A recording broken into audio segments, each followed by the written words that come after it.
It was dark in the shadow of the attic. Rain pelted the window. I swung my legs, idly drumming my heels against the side of my trunk, waiting. Grandfather had told me to wait here, to wait until he came back, and then he would take me to where I belonged. The rusty key ground in the lock, and his heavy steps lumbered down the stairs.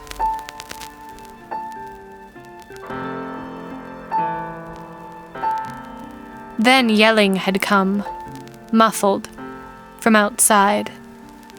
I stood on the trunk to peer out the dusty, round window, squinting against the glare of the sun. Father was there, with his faded Oldsmobile and faded suit and faded fedora. Yelling always came with him, yelling and being told to listen to him, not to Grandfather, and Grandfather telling me the same. Grandfather pointed down the road, but Father pushed past him, rushing into the house. When Father came back out, he yelled some more, grabbing Grandfather by the shirt and shaking him. Then he ran to his car, and the Oldsmobile roared away, kicking up dust and stones. Grandfather lumbered down the driveway, through the gate, and out of sight.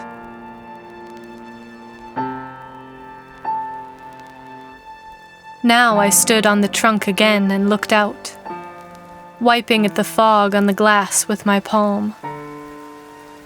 Rain poured down, buffeted by the wind. All I could see was the porch light flickering dimly through the blowing branches of the tree covering the window.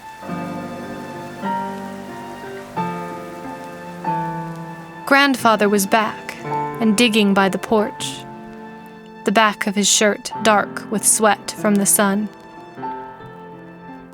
The yelling stopped when it was just Grandfather. All noise stopped.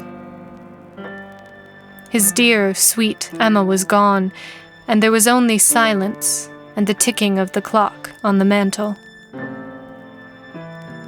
I had heard her name, peeking around corners at strangers coming and going, from men with mustaches and handbags, handing over bottles and pills, when Grandfather mumbled it through the scotch on his breath.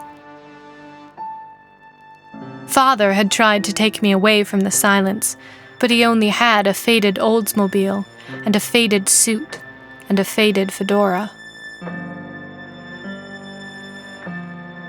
Grandfather stabbed his shovel into the dirt next to the hole he'd dug.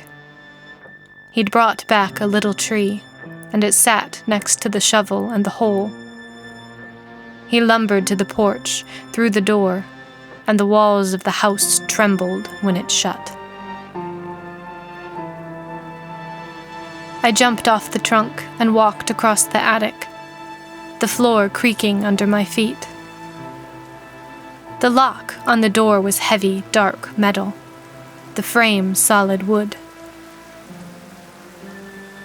There were steps on the stairs, quick steps. They stopped outside the door. "Must be rats again," said a voice on the other side. "But the exterminator said there was nothing up there," another voice answered, worried, more distant. "Just some moth-eaten old trunk."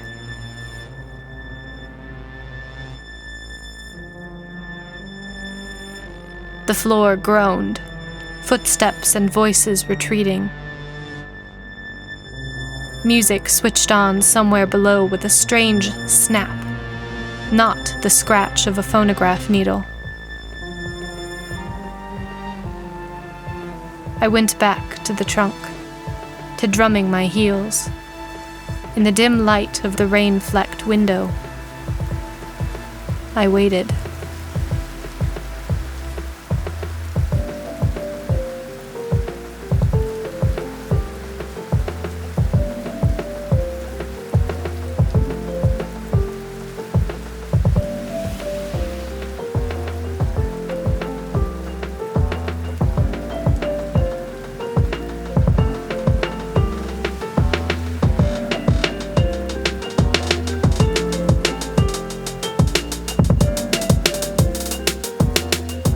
Today's episode of Tiny Tales was written and narrated by R.E. Rule. Music and production by Frank Narat. If you enjoy our show, don't forget to rate and subscribe. Join us on Patreon for as little as $1 per month to gain exclusive access to the Tiny Tales soundtracks. Visit us at tinytalespodcast.com for details. Thanks for listening.